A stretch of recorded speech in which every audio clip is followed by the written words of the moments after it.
Welcome back to Madmen Cross the Water, the adventures of the Sons of Town Hall, tales of wonder and woe, of history and humanity, of hope undaunted.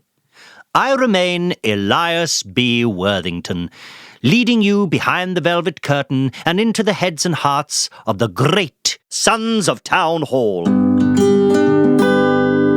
Madmen cross the water to get from A to B. Madmen cross the water, just you wait and see. Let us begin today, right back where we left off in part 1 of Ella the Acrobat, in the sweet, sinful city of New Orleans on Circus Day. Before we locate the lads, who you no doubt remember had just wrapped up a most memorable night frolicking in the arms of the alluring acrobat, I'd like to mention today's sponsor. That's right, we've racked up another sponsor, Salt. Are you tired of not tasting your T-bone? Mushy peas got you feeling a little mushy?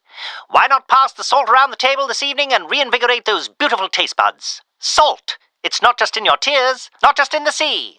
Put a shaker on your table and really shake things up. Don't deny the sodium chloride, pass the salt today. Woohoo! Put inside the sodium chloride, pass the salt today. Yeehaw! Pass the salt. Right, salt. Not so popular in my land, but I am hearing more and more good things. We've also heard more and more good things from you, fine listeners. Your letters keep coming in. It is so nice to know that you're out there, that you are paying attention, that you are enjoying these histories at least nearly as much as I am. After the first half of our tale about George and Josiah's time in the circus, we got, not surprisingly, many letters from children. In fact, it seems the Jefferson Davis Elementary School in Baton Rouge seems to have made it a school project. And Miss Gillian Gray's 3rd grade class all sent hand-drawn pictures with a letter they must have written together. If I could only show you the drawings these little children did of fair Ella. Wow. I mean, this one is almost pornographic. Marty! How old are you, Marty? Well, maybe he stayed back a few grades. Wow. Well, the central question of the letter is, if I may paraphrase, well, I may as well read it. Send in your letters, send in your love, for the attention of Elias B. Dear Elias, Miss Gray here, writing on behalf of my 3rd grade class. We sure do like your stories, but we have one question we'd love answered. What does it feel like to be shot out of a cannon? And is it safe? Thank you, and keep up the great work. Miss Gray in the Jefferson Davis Elementary School 3rd grade. Send in your letters, send in your love, for the attention of Elias B. A worthy question, children, and forgive me for not describing it better. You see, I, of course, have never had the honour or privilege of being fired from a cannon's barrel. But that's no excuse for not doing more research. I'll tell you what, though. Rather than little old me struggling to describe it, why don't I locate where George and Josiah wrote it down and let you hear it directly from them? Where is it now? I would like to skip over the feeling of being rammed into the barrel of the cannon and describe for the children simply the feeling of flight, because once the blast came, and that was quite a shock, I'll tell you, and it hurt and it burned a little bit. But once I got it clear of the cannon, I've never felt so light in my life. The way he flew was beautiful. His hair flowed behind him. His face pushed back with the G-force upon him. He looked thinner and trimmer than he'd ever looked before. Beautiful, and more aerodynamic than I could ever have imagined. And as I reached near to the apex, I extended my arms out like Christ the Redeemer above Rio de Janeiro, and I cried out in glory. You remember that? All I remember you crying out is, help! Now then, at long last, the big circus day arrived, and the energy was absolutely electric. All the mechanisms were in motion. The final touches were being put on every last part and piece. Helpers were checking safety nets, polishing brass railings, ironing costumes, wiping off benches, counting out change, mixing great vats of sugary lemonade, popping popcorn, caramelizing the apples, double-checking all the lines, the knots, the cables, the ropes. It was all hands on deck, and there wasn't an idle body in sight. But where, oh where, were George and Josiah?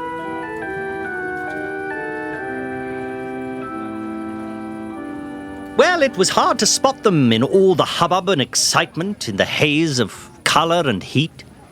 But there they were, our roaming Romeos, still sleeping right smack where they fell in the wee hours of the morning after they had dashed home with the blushing and beautiful Ella between them. The two slept contentedly and deeply on the only patch of grass they knew, behind the caravans, near the outer fence and beside the elephant encampment. They slept in their boots, their booze and smoke-saturated coats for pillows, their hats covering their faces. Instead of rising with the sun, rested and ready as had been their hope for this momentous day, it was high noon when they ultimately came to. And instead of the sweet song of the swallows rousing them as per usual, it was the size 16 boot of Mario, the mustachioed Master of Ceremony, kicking them in the ribs and muttering all sorts of unmentionables to get them up and out of the sight of the children who were already beginning to line up outside the painted picket fence. The excitement was building palpably and audibly by then, and the line of ticket holders extended beyond the gate, down the block of warehouses, around the corner, and out of sight. The callers were ringing bells and hollering for people to step right up, to get in line if you want a good seat, and it's circus day at last. An accordion player worked the crowd, and a candy man walked up and down, selling colourful, swirling lollipops and saltwater taffy. No sooner had the lads managed to get to their feet, rub their eyes, stretch, scratch, and straighten their scarves, than they were swept away in the bustle of the preparations. The boys wandered this way and that, first following the smell of peanuts roasting on beds of hot coals. The vendors were scooping them into bags to be sold for 3 pennies a sack. There was a circus band warming up their instruments, and the boys listened as the trombonist practiced his slides. They watched as the clowns put on their enormous shoes, as the sparkling headdresses were fitted onto the elephants' huge heads, and as the jugglers organized their props. The strong men were stretching and grunting, the trapeze artists pantomimed their routines a final time, and the fat lady began warming up her great vibrato. Then our delighted duo headed over to concession area number 3, where a delivery man was stacking crates of Lyle's cream soda. Several of the brown bottles rolled away from the stack when one crate tipped on the dirt, and Josiah nicked a couple of bottles. They cracked them open, and the carbonation sprayed their faces. Life was good for the boys, and they clicked their bottles and toasted to their fine fortune, having somehow ended up in the circus with a delicious beverage apiece and a woman they loved. We'd finally made it. Finally. We raised our bottles to our newfound friends, our newfound career, And to Ella, the love of our lives. It was almost perfect. I say almost because something nagged at them. Something was missing. Sparkling sassafras! Where in tarnation was there Ella? There was a mere 5 hours until showtime. They looked everywhere for her, pushing through the crews and performers with a growing mix of eagerness and anxiety. Their pace increased as they ran into and out of each of the tents. They checked all the possible places, finally sprinting towards the caravan camp. She couldn't still be asleep, could she? Had something terrible happened? As they approached, gasping for breath, they thought they heard laughter, but their faces fell as soon as they realized, to their anguish, that it was weeping.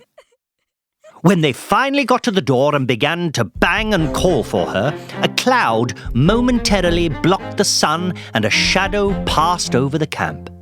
They spotted the dark form of Mario walking briskly away, the tails of his black coat receding as he turned and hustled off between the other caravans. Leave me alone. Ella managed between sobs. Please, just go away. But we didn't go away. What's the matter, Ella? What's wrong? Let us in. Tell us what we can do.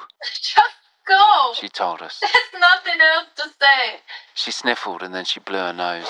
We didn't know what to do, so we just stayed there on the stoop, telling her that we'd wait for her and that we'd be there for her whenever she was ready. A precious hour passed, an hour Ella really should have been pulling on her sheer stockings and sequin suit, should have been loosening up her limbs. Instead, she was sobbing still. The boys patiently waited, their backs against the closed door. They hummed a soft lullaby, hoping it might soothe her should she hear.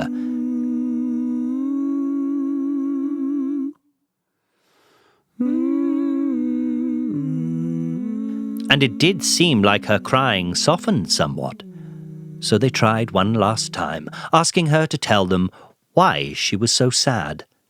When finally the answer came back, they were surprised by the proximity of the sound. Apparently, Ella had been leaning right against the other side of the door. They were only a few centimeters apart. Mario, She finally blurted out. he was there. He saw us. He saw it all. He followed us last night. He heard everything we said to each other. He was there, at the bar, in the corner, hidden in the dark shadows, and he was watching us. He saw how we danced. He knows. Ella, we did nothing wrong. We have nothing to be ashamed of. We're adults. That's not what he thinks. That's never what he thinks. And then simultaneously, the brazen boys declared the 3 words they'd been longing to say to her since they first laid eyes upon her perfect face at the train station. We love you. There was a long, tense silence, and then Ella sighed and said, I love you too. But I can't. I can't. And then all 3 of us began to cry. Let us in, we pleaded, but she still didn't open the door. I'm sorry. I can't. I can't let him see us again. Why? And so, their 3 backs to both sides of the door, Ella began to explain her long and complicated history with Mario. When he found me hiding on that circus train, I was terrified. I'd just run away from the nuns. I had no money, no food, no warm clothes. I was still only a child. I knew nothing of the world. Mario had just become a man. He was so kind then, so gentle. He treated me like his little sister, wiping away my tears, protecting me against everyone and everything that might hurt me. You have to believe me. He wasn't always like he is now. He was wonderful. Ella told them of Mario's hard upbringing in Naples. He was the eldest son of a temperamental knife sharpener who went door to door on the horseback. I was expected to join the trade like each of my 7 younger brothers. But I wasn't made to sharpen knives. I was born for the stage. I wanted other things, and nothing I did was ever enough for my father. His knives were not the only things he raised against me. He'd scream, "Non vale nemmeno la pena di smussare l'emblema del mio corteo." You know, that I wasn't even worth dulling his blades on. So I ran away when I finally gathered the nerve and my father's coin purse. I made my way across the country with a band of gypsies and then on into the Swiss Alps with a benevolent herd of sheep only to eventually find myself in the infamous 18th arrondissement of Paris, where I fell in love with some of the world's first and finest circus performers. Eventually, I joined a troupe that crossed the Atlantic and toured all over the world. Naturally, we clung to each other. He had so many incredible stories. He had endured so much suffering. He made my life seem easy by comparison. We were all either of us had, but it was always innocent, I swear, at least for me. But as I developed my act and started attracting bigger and bigger crowds, that started to change. Or at least, he changed. He grew increasingly needy and jealous, frustrated, bitter. You could see it in his eyes, like they got darker, smaller maybe. That was when the reviews started appearing in the papers, and some of them had pictures of me in them. They were glowing. They called me beautiful. I never thought of myself that way. I was thrilled. I wanted to share my excitement with him, but he wasn't happy for me. I didn't know what he wanted. He never said anything, not for a long, long time. And then, one terrible night, after a particularly powerful performance in Guadalajara, he escorted me back to my caravan, and when I said goodnight and turned to go inside, he lingered. He had a different look in his eyes. I remember thinking that he looked like a wild animal, a javelina or maybe a chupacabra. It was so scary. I asked him what it was, and he responded with those words that I never imagined he'd say, that I never wanted to hear. I love you, he told me. I want you to be my wife, to raise a circus family of our own. It gave me the chills then, and it still gives me chills. But then, he pulled me back towards him roughly and held me so tight. He tried to kiss me over and over again. I can still feel his rough hands on my arms and all over my body and that horrible moustache scratching my face. His breath was hot and smelled like pickles. Thanks to her exceptional flexibility, she went on to explain, Ella managed to bend and twist and somehow slip away. Screaming, she ran into her caravan and locked the door before Mario could stop her. After that, everything changed. He was always hovering, always eavesdropping. And the moment the performances ended, he would be there, waiting for me, telling me that this or that wasn't safe, that so-and-so was dangerous, that I should go back into my caravan, that I shouldn't linger, shouldn't meet any of the crowd. And the golden rule was that I should absolutely never ever go out with the other performers. And so I didn't. I've kept to myself. It's been awful. I've been so sad. I've been so lonely. Well, and then you came. And so there it was, laid bare. As the bard himself put it, the course of love never did run smooth. It was just Josiah and George's luck that they would finally find a woman they could give their hearts to, someone worthy of their serenades. And yet, someone was in the way. And not just any someone. Mario, the saviour turned spurned admirer. If the lads were cut of a different cloth, they might have challenged the bad man to a duel, but, as you and I know all too well, they were not the fighting type. We knew that we'd stand no chance in any type of battle of strength, though we told Ella we were really willing to try. Luckily, she told us not to be silly. We debated various schemes, our backs to the door, about how we might overthrow this monster, when, at long last, it came to us. The three of us could run away. Of course, that was the only logical option. The circus was in town for 3 nights only. Ella would perform in the first 2, but as soon as Mario stepped out into the bright lights to the great thrill of the crowd on the 3rd night, we would be gone. We'd board our boat, maybe for England, maybe even for Spain. The more we thought about it, the more excited we became. The whole world would open up to us, and Mario would be just a mixed-up, painful memory. Ella threw open the door at last, and we embraced, crying now tears of relief, of anticipation. They held each other with such sweet relief and so much anticipation. Her little body was pressed up so close between them, they fit together perfectly. They would have stayed like that forever if they could. But then the clock ticked loudly. 5 bells chimed out, and Ella realized the time. I have to get ready. She gasped and pushed the boys out the door. She rushed to put on her costume, threw on her makeup, tried to regain her focus. George and Josiah stepped out of the caravan into the late afternoon light, like they were reborn. The scene was much different now than the frantic motion of just a few hours earlier. The camp now was clean. Everything was in its proper place. The performers were out of sight. Everyone was ready. It was almost showtime. The noise beyond the gate was ecstatic, effervescent.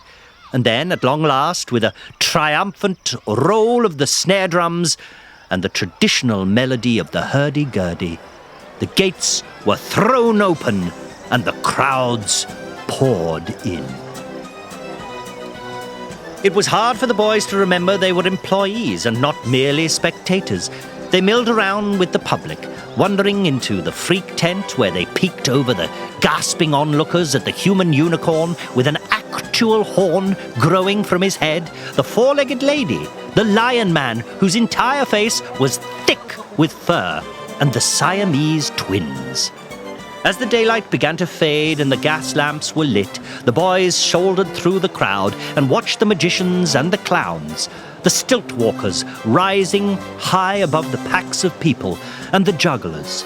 There was music in the air, and the beautiful aroma of fried dough and roasted nuts mixed with the pungent smell rising of the mighty Mississippi. Close all of the schools, 'cause the circus is coming to town. The tent stakes are deep in the ground for the band and the clowns. New Orleans, open your shutters and doors. Please come out on the balconies, wide-eyed mystery for 3 nights only. The current of people was now moving strongly and steadily toward the big tent, and the boys were carried away with the stream for the main event. We found 2 ringside seats and sat down. The kids sitting behind us asked Josiah to take off his hat so that they could see. But that wouldn't be needed, for Mario spotted them from backstage and shouted at them. You're not the spectators, you idiots. You're the workers. Get out here and wait for your assignments, fools. So George and Josiah were hustled back to the staging area and had to watch the great circus from one workstation after another just outside the central ring. We lit the flaming torches for the jugglers. We were spotters when the trapeze artists flung each other from wire to wire. George painted a smile on a clown whose makeup had smudged. And all the while, we watched and swooned with the crowd as one performer after another defied death. The applause was thunderous. Mario was directing it all, a masterful conductor, leading the audience's attention from the lion cage to the human cannon to the high wire. And as much as we hated to admit it, despite how awful a man he was, Mario was at the top of his game, a true master of his craft. He controlled the crowd like the conductor of an orchestra. He really was the master of ceremonies. Of course, everything was building up to Ella. She was, after all, the main attraction. Her act was by far the most nerve-wracking. She would swing and fling her delicate body from bar to higher bar, flying up a magical staircase of sorts until she twirled, untethered through hoops that seemed to be suspended by the clouds themselves. The violins accompanied her with escalating pulses while she soared. Her aerial dance ended with what appeared to be a tumbling and twirling freefall through the air until, at the last possible moment and just before crashing to earth, she would catch herself on an invisible safety line. She would then spin several exhilarating times before launching herself across the ring, where she would land, back arched, arms thrust high in jubilation, to the relieved roar and pounding hearts of all in attendance. It was an act she had now performed perfectly across the country and around the world. The boys were hoping they could sneak off so that they might sit and watch Ella from the stands. But once again, they were whisked away and tasked with perhaps the most important job of the entire night, holding the left end of the safety line to ensure it would not break when Ella, light though she may be, fell from the sky and caught herself just above the sawdust-covered ground.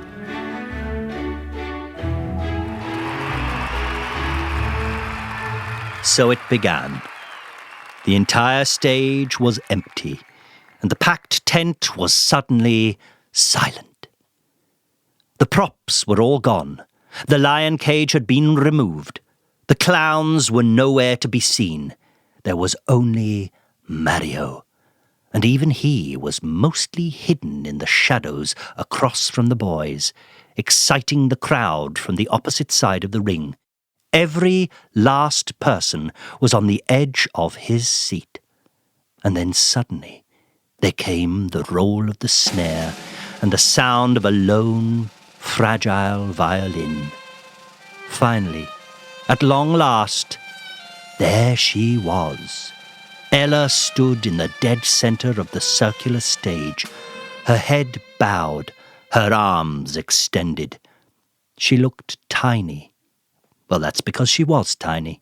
But she looked particularly small and vulnerable out there, all alone. But then, as the violin swelled, she raised her chin, threw her arms wide, and she seemed to grow larger. She radiated confidence, and she looked incredibly beautiful. Indeed, the boys nearly dropped their end of the line so they could clap. Her eyes showed no sign of worry or the tears she had cried just a few hours earlier.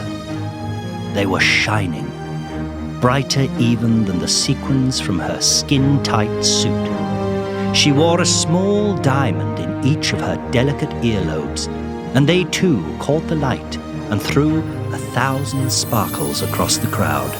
The rope was lowered, and like an angel ascending Jacob's ladder, Ella alighted. Defying gravity, she danced upward, higher and higher, from rope to rope, from bar to bar, from line to line. She twirled and swung. She spun. Really what she did, though, was fly. The whole space belonged to her now.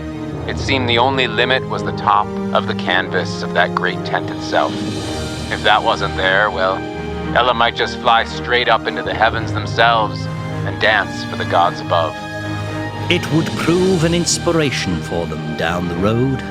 And should you ever be so fortunate as to see the sons of Town Hall dance on stage, particularly Josiah, well, then you'll understand where they learned their moves.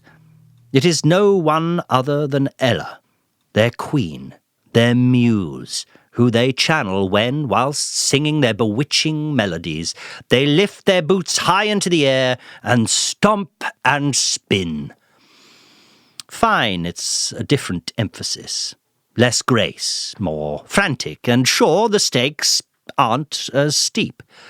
But I dare say the effect on the audience is similar. But I digress. Empowered, perhaps, by their plan for escape, Ella seemed more buoyant even than before. Lighter, livelier, more lovely. Even Mario seemed to notice, for he watched with profound intensity, even for him. And the crowd was beginning to go crazy, stomping in rhythm on the rafters.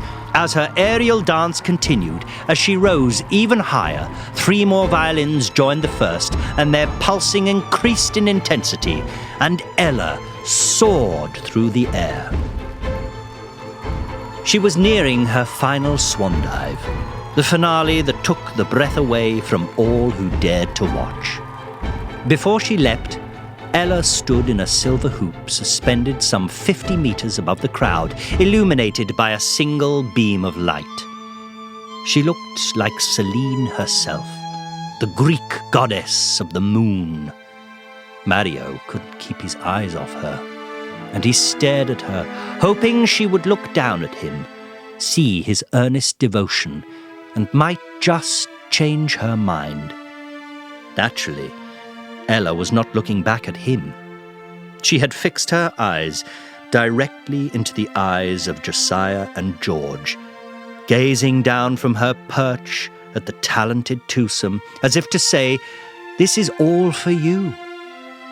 Mario followed her sightline back down and found, to his horror, that she was looking with longing not at him, but at those two idiots in the hats, as he oft referred to our handsome heroes.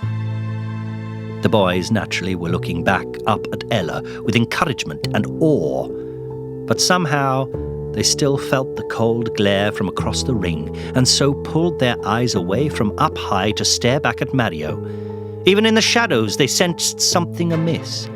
There was red, hot fury in his face, anguish, really. And there was a deranged madness in his eyes.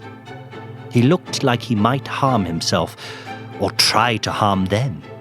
But he did something entirely different, entirely worse, entirely unexpected.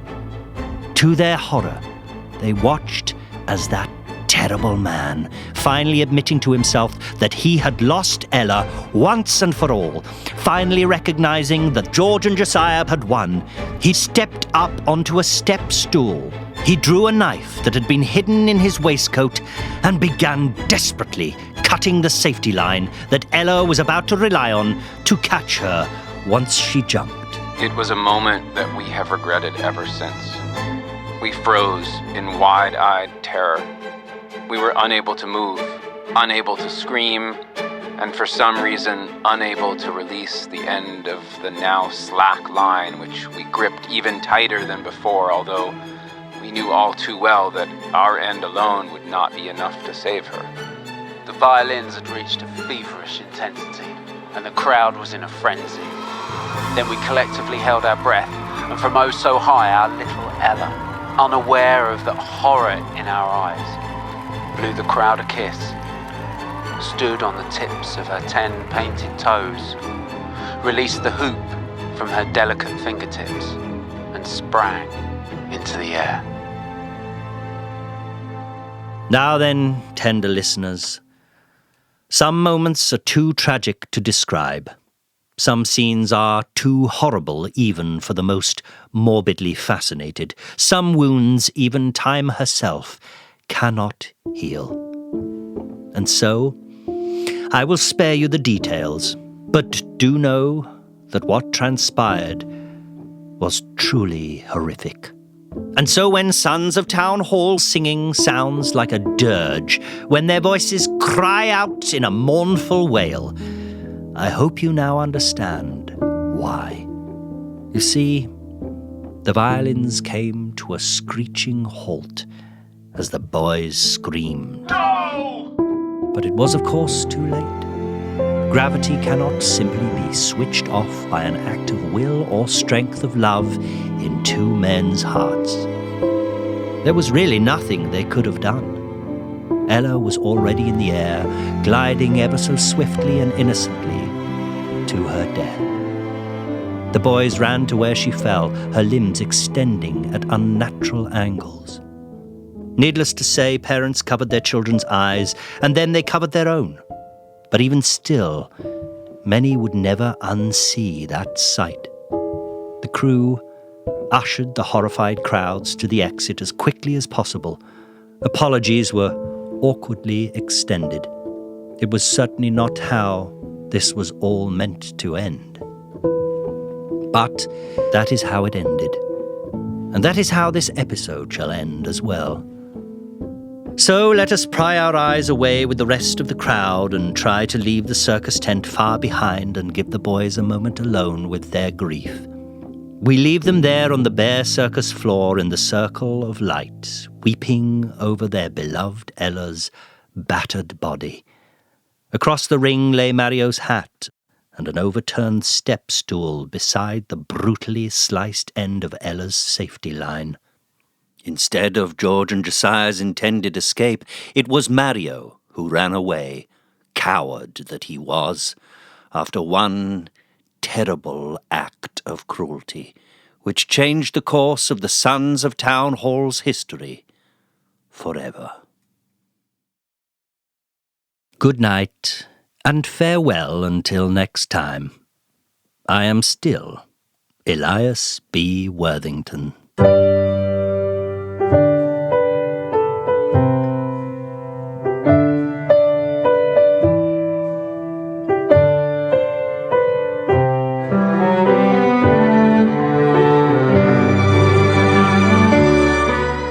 Links to the Sons of Town Hall website and social media can be found in the episode description.